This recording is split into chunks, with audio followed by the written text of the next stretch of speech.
Parmi les 3 vertus recherchées dans la ventilation naturelle, renouvellement d'air hygiénique, évacuation de l'excédent de chaleur, création de vitesse d'air dans les ambiances pour le confort hygrométrique, la dernière est la plus difficile à atteindre car elle nécessite non seulement une très bonne conception aérolique, mais également un potentiel venteux important. À l'exception des zones proches de la mer, ce niveau de vent est rarement disponible, notamment en milieu urbain. Aussi, pour pallier à cette insuffisance d'air, on recourait dans un passé proche à l'éventail. Avec le progrès technique, on dispose d'appareils efficaces à faible consommation d'énergie comme les ventilateurs ou les brasseurs d'air. Pour les bâtiments conçus en rafraîchissement naturel, c'est un supplétif indispensable pour satisfaire le confort des occupants. En zone tropicale humide, l'air est proche de la saturation. Une augmentation de la vitesse de l'air facilite l'évaporation de la sueur sur notre peau, un peu comme le vent avec le linge.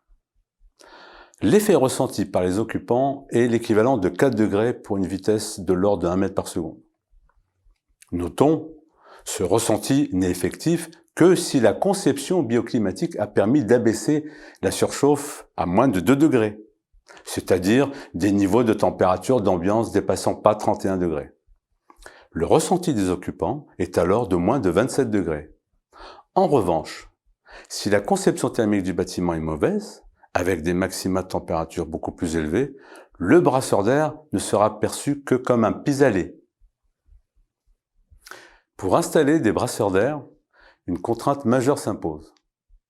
Les pales du brasseur doivent être à minima à 2,30 m au-dessus du sol pour des raisons de sécurité. La hauteur sur plafond à prévoir est idéalement de 2,80 m. Dans les programmes neufs, il est donc indispensable d'imposer une hauteur minimale de plafond. Le calpinage est important avec l'éclairage pour éviter les effets thromboscopiques liés au mouvement des pales. On recommande des modèles de diamètre supérieur ou égal à 1,40 m. Couramment, on a du 1,60 m. Des modèles multivitesses. Un rapport débit puissance électrique absorbée supérieur à 150 m3 par watt en vitesse rapide. Une consommation de veille inférieure à 0,5 watts.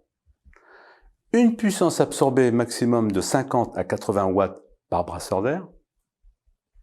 Un faible niveau d'émission acoustique. Un marquage CE obligatoire. On choisira de préférence des modèles certifiés Energy Star.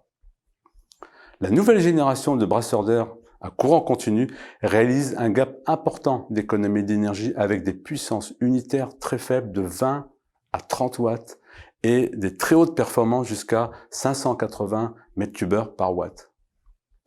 Il existe désormais des brasseurs d'air pour les locaux de grande taille.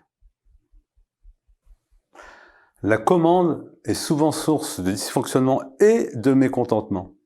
Si elle n'est pas adaptée à l'usage, par exemple dans les collèges ou dans les lycées, si la compréhension de la consigne n'est pas très claire, un simple bouton rond sans maximum ni minimum par exemple, si l'aspect visuel de la commande n'est pas satisfaisant car non intégrable mais en saillie, et si la commande perdue ou n'a plus de pile. Il faut privilégier alors la commande filaire dans les espaces publics. Le seul entretien à prévoir est le nettoyage des pales. Aucun autre entretien n'est nécessaire. Les moteurs, noyés dans l'huile pour la plupart, ne nécessitent pas de lubrification. Pour la durabilité, il faut se référer aux modèles dont les moteurs sont garantis 10 ans minimum, voire à vie. Moyennant certaines précautions, le choix et sa mise en œuvre, le brasseur d'air est un appareil très efficace. On estime à service équivalent, sensation d'abaissement de température de 3 à 4 degrés, un brasseur d'air consomme 15 à 20 fois moins d'énergie qu'un climatiseur.